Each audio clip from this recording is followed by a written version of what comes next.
Bismillahirrahmanirrahim.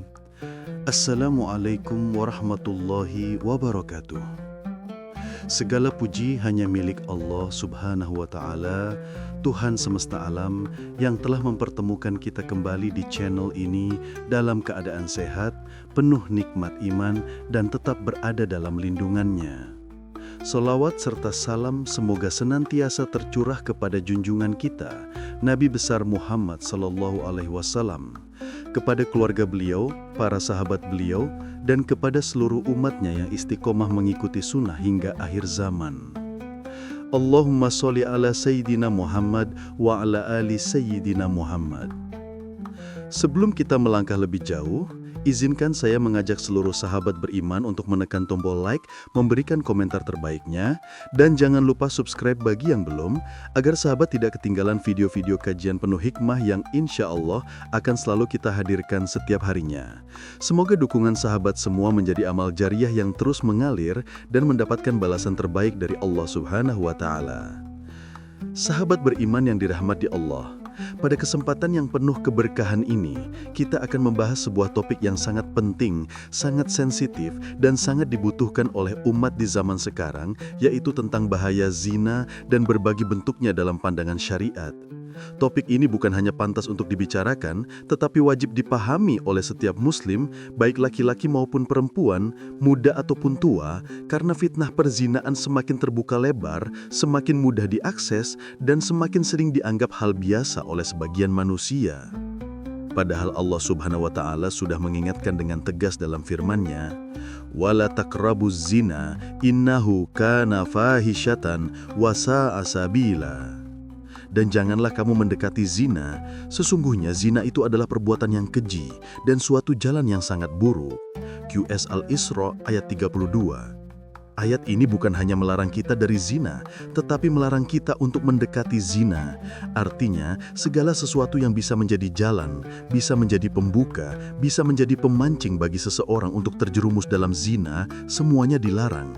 Betapa sayang dan sayangnya Allah kepada hamba-hambanya, sehingga Allah menutup segala celah yang dapat merusak kehormatan manusia. Karena itulah pembahasan ini menjadi sangat penting agar kita bisa membentengi diri, keluarga, dan generasi kita dari fitnah perzinaan yang begitu dahsyat. Zina dalam pandangan syariat bukanlah sekedar hubungan antara laki-laki dan perempuan tanpa ikatan pernikahan yang sah. Zina memiliki cakupan yang jauh lebih luas daripada itu. Ada zina yang dilakukan oleh mereka yang sudah menikah, ada yang dilakukan oleh mereka yang belum menikah, dan ada pula zina yang terjadi tanpa adanya sentuhan fisik sama sekali, tetapi hanya melalui pandangan, pendengaran, ucapan, atau gerakan anggota tubuh lainnya.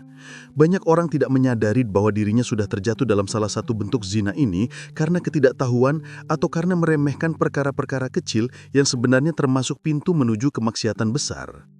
Sahabat beriman yang dimuliakan Allah, saat ini kita hidup di zaman di mana batasan-batasan agama semakin kabur. Pergaulan bebas dianggap biasa, hubungan tanpa ikatan dinormalisasi, dan akses terhadap konten-konten yang mengarah kepada dosa amat sangat mudah didapatkan. Seakan-akan dunia ini telah berubah menjadi tempat yang mempersilahkan setiap manusia untuk menuruti hawa nafsunya tanpa rasa takut, tanpa rasa malu, dan tanpa rasa bersalah. Disinilah pentingnya kita memahami apa saja bentuk zina menurut syariat agar kita tidak tergelincir dalam dosa besar yang bisa menghancurkan kehidupan dunia dan akhirat seseorang. Dalam video ini, kita akan membahas 3 macam zina yang paling dibenci oleh Allah Subhanahu wa Ta'ala. Kita akan mempelajari bagaimana bentuknya, siapa pelakunya, dan apa saja konsekuensinya di dunia maupun di akhirat. Pembahasan ini tidak hanya akan menambah ilmu, tetapi juga menjadi pengingat bagi diri kita agar tetap menjaga kehormatan diri dan keluarga dari perbuatan yang merusak. Namun sebelum kita masuk ke pembahasan inti, saya ingin mengajak sahabat semua untuk menenangkan hati, menguatkan niat, dan membuka diri untuk menerima nasihat sepenuhnya. Karena sesungguhnya nasihat itu tidak akan masuk kecuali kepada hati yang bersih dan siap untuk menerima kebenaran. Semoga kita termasuk hamba-hamba yang lembut hatinya, yang ketika dinasehati segera tersentuh, segera sadar, dan segera kembali kepada Allah Subhanahu wa Ta'ala. Insya Allah pada bagian berikutnya, kita akan mulai membahas dari awal apa yang dimaksud dengan zina muhzan, siapa saja yang termasuk pelakunya, dan mengapa dosa ini begitu berat di sisi Allah Subhanahu wa Ta'ala. Pastikan sahabat tetap menyimak video ini sampai akhir, karena semua penjelasan akan saling berkaitan dan membentuk pemahaman yang utuh. Sampai di sini terlebih dahulu bagian pembuka ini, kita akan lanjutkan pada pembahasan berikutnya yang akan membawa kita semakin memahami betapa pentingnya menjaga kehormatan diri dari fitnah zaman yang semakin menggila ini. Silahkan tulis di komentar jika sahabat siap melanjutkan pembahasan pada bagian berikutnya.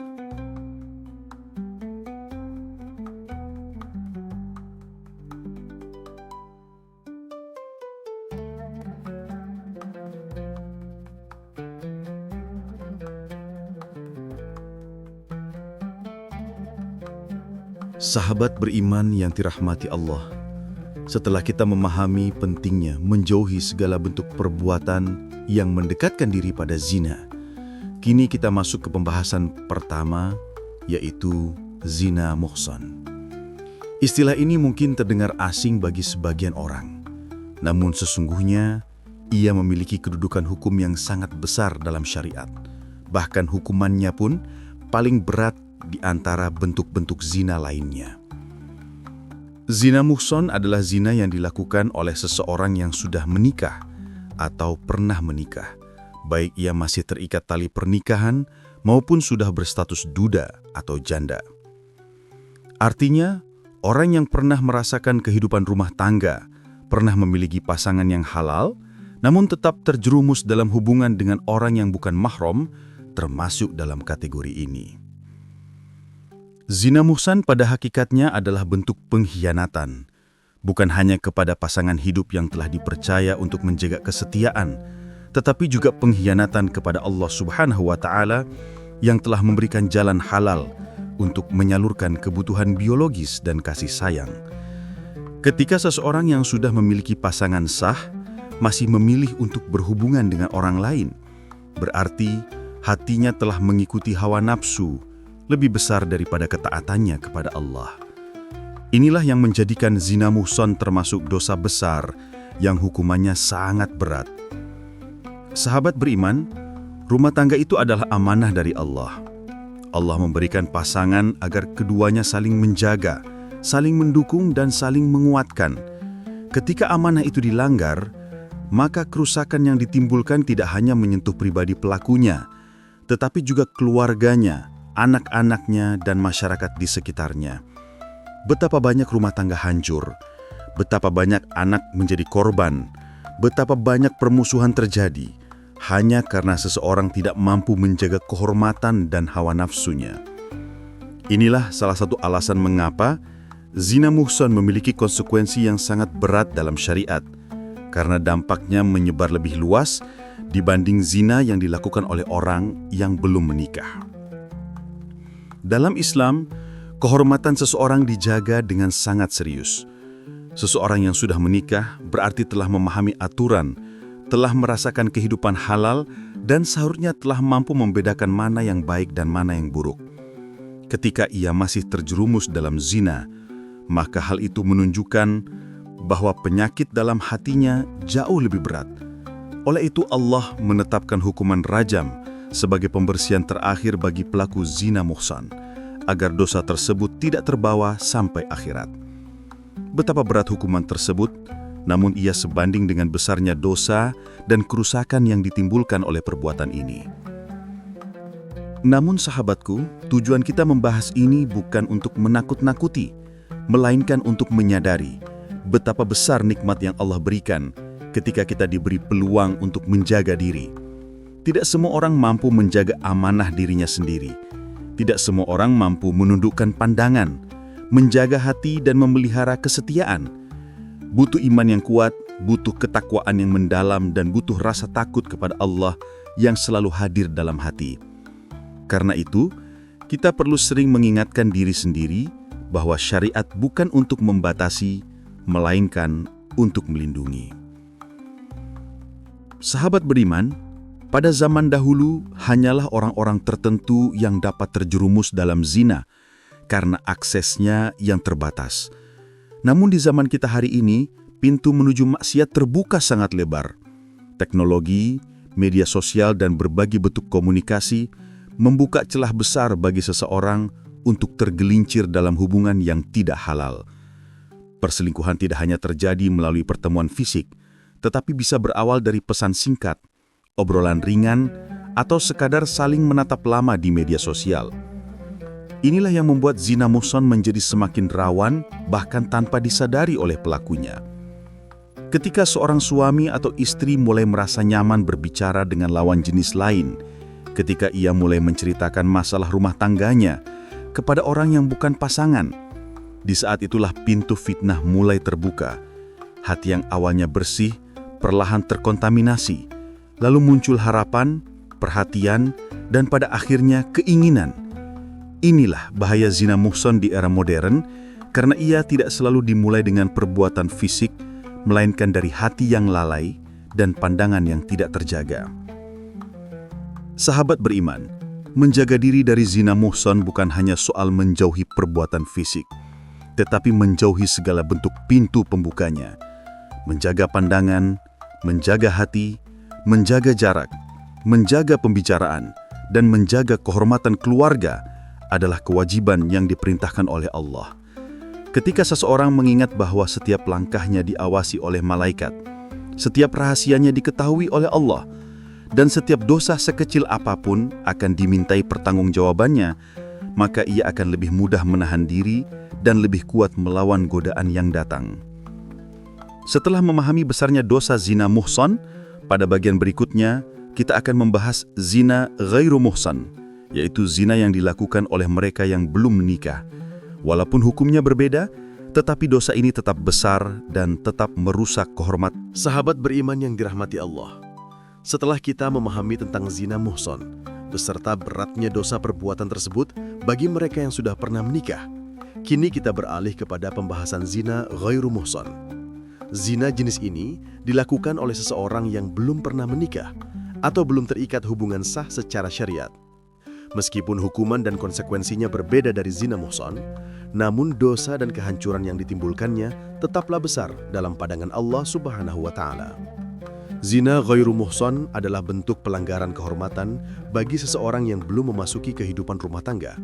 Meskipun orang itu belum memiliki pasangan resmi, bukan berarti ia bebas menjalani hubungan seenaknya tanpa batas. Inilah yang seringkali salah dipahami oleh sebagian orang yang mengira bahwa selama mereka belum menikah, pergaulan bebas tidak menimbulkan masalah.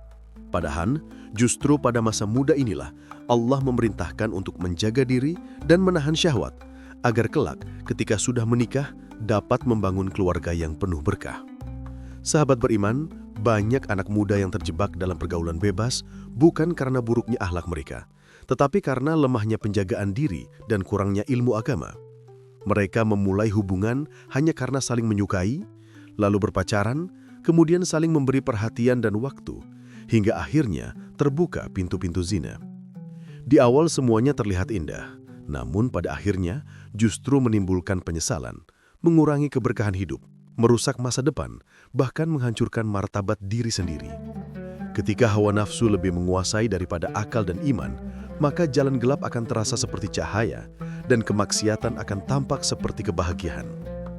Jika kita perhatikan zaman ini, lingkungan modern sangat memudahkan seseorang untuk jatuh dalam zina ghairu muhsan. Konten-konten di media sosial, film, musik, hingga gaya hidup pergaulan yang tidak lagi mengenal batas syariat. Semuanya membuka peluang besar bagi seseorang untuk kehilangan kendali. Bahkan banyak pasangan muda yang merasa hubungan fisik sebelum menikah adalah hal wajar. Padahal, sejatinya hal itu adalah langkah besar menuju jurang kehancuran. Apa yang tampak biasa dalam budaya modern belum tentu halal dan benar di hadapan Allah. Allah Subhanahu wa Ta'ala memperingatkan kita dengan sangat jelas dalam firman-Nya, "Wala taqrabuz zina, innahu kana fahishatan wa sa'a sabila." Dan janganlah kamu mendekati zina. Sesungguhnya zina itu adalah perbuatan yang keji dan suatu jalan yang buruk. Quran Surah Al-Isra ayat 32. Perhatikan bahwa Allah tidak mengatakan jangan berzina, tetapi jangan mendekati zina. Ini menunjukkan bahwa yang dilarang tidak hanya perbuatannya saja, tetapi segala bentuk aktivitas, langkah, dan suasana yang mengarah kepada zina. Duduk berduaan, chatting yang mengarah kepada godaan, saling curhat berlebihan, memandang dengan syahwat, bahkan membayangkan hal-hal yang mengotori hati pun sudah merupakan bentuk pendekatan kepada zina. Sahabatku, zina ghairu muhsan bukan hanya melibatkan perbuatan fisik.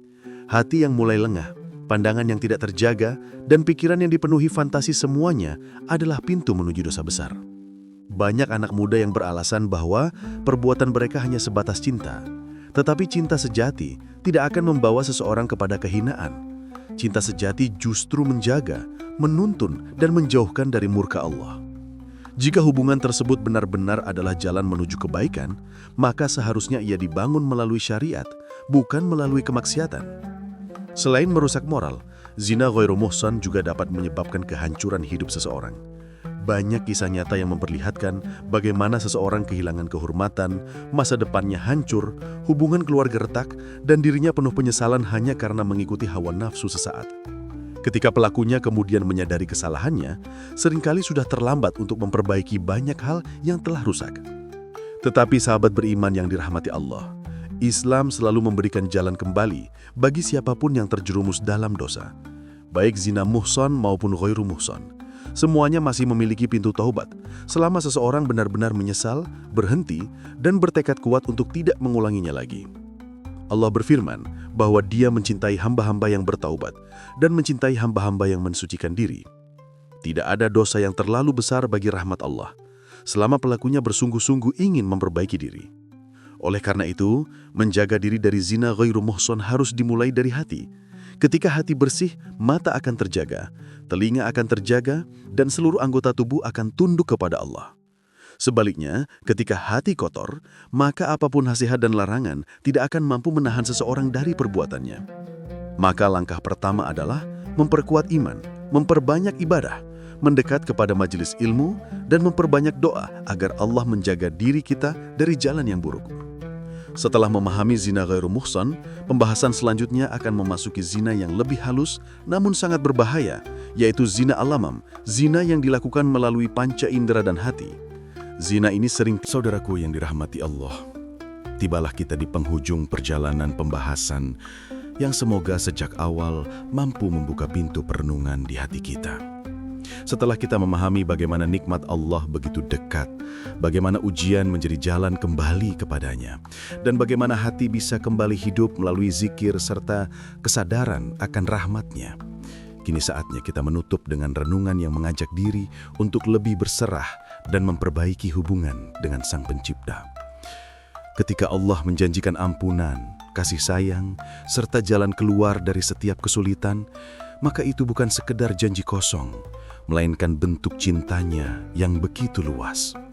Allah berfirman dalam surah Az-Zumar ayat 53. Qul ya ibadiyalladzina asrafu ala anfusihim la taqnatu min rahmatillah. Innallaha yaghfirudz dzunuba jami'a. Innahu huwal ghafurur rahim. Artinya, katakanlah, wahai hamba-hambaku yang melampaui batas terhadap diri mereka sendiri, janganlah kalian berputus asa dari rahmat Allah. Sesungguhnya Allah mengampuni dosa-dosa semuanya. Sesungguhnya Dialah Zat yang Maha Pengampun lagi Maha Penyayang. Ayat ini seakan menjadi penutup dari segala rasa gelisah, karena Allah tidak meminta kita datang dalam keadaan sempurna, melainkan datang apa adanya. Yang Ia inginkan hanyalah kejujuran hati, kemauan untuk memperbaiki diri, dan keberanian untuk kembali meskipun kita pernah jatuh. Saudaraku, hidup adalah perjalanan panjang yang penuh belokan tajam. Ada masa kita kuat, ada masa kita lemah, ada masa kita merasa dekat dengan Allah, dan ada masa di mana kita merasa jauh, bahkan sangat jauh. Tetapi jarak itu bukan ditentukan oleh langkah kaki kita di dunia, melainkan oleh langkah hati kita menuju cahayanya. 1 detik saja kita berkehendak untuk kembali, maka pintu yang luas itu langsung terbuka. Maka jangan biarkan dirimu terjebak dalam rasa bersalah yang tak berujung, atau masa lalu yang selalu menahan langkahmu. Jika Allah yang menciptakanmu saja memanggilmu untuk kembali, mengapa engkau masih menahan diri? Jika Zat yang Maha Mengasihi saja menunggumu dengan penuh kesabaran, mengapa engkau merasa tak pantas? Dan jika Tuhan yang memiliki seluruh langit dan bumi saja bersedia menerima taubatmu, mengapa engkau menganggap dirimu terlalu kotor untuk dibersihkan? Hidup ini tidak akan pernah bebas dari kesalahan, tetapi Allah tidak menilai manusia berdasarkan jumlah jatuhnya, melainkan berdasarkan seberapa sering manusia itu bangkit dan kembali. Selama hati ini masih bergetar ketika mendengar nama Allah, selama dada ini masih dapat merasakan hangatnya ayat-ayatnya, berarti masih ada ruang yang bisa diperbaiki dan masih ada cahaya yang bisa tumbuh. Maka setelah perjalanan panjang yang kita kaji dalam seri video ini, marilah kita menutupnya dengan komitmen baru. Sebuah janji yang tidak diucapkan dengan lisan, tetapi dijahit dalam hati.